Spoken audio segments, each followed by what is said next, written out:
Hey y'all, it's Darlene Liker.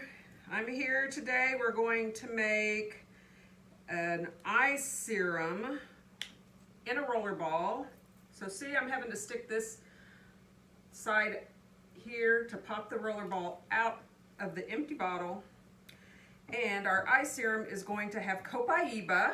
We're going to do 7 drops of that. That's a tree oil.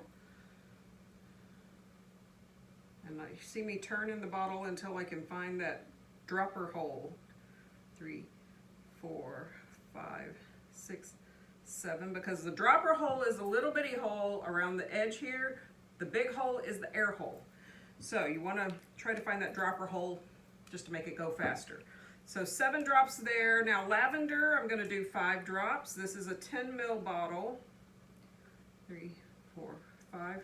This is the 10 ml bottle that I got off Amazon. Again, easy peasy. I like it delivered to my door. I don't have to go shop for it anymore, right? We're all lazy that way. And frankincense, we're going to do 5. And frankincense, as you know, is really good for skin. So there you have it.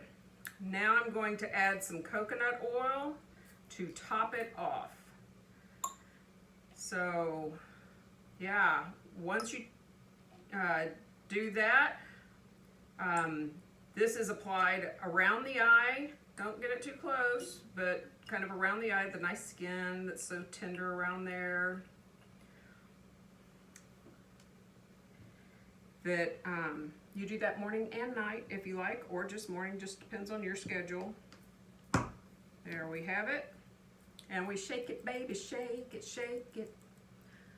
And there you have it. Don't forget to label your oils. I'm gonna have to do that later though, because I'm gonna have to clean the bottle so the label will stick, because my hands got a little oily there with the coconut oil.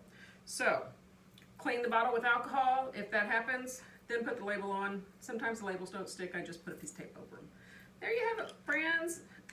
Around the eye serum. Around the eye. Can go here too. So there you have it. Live well.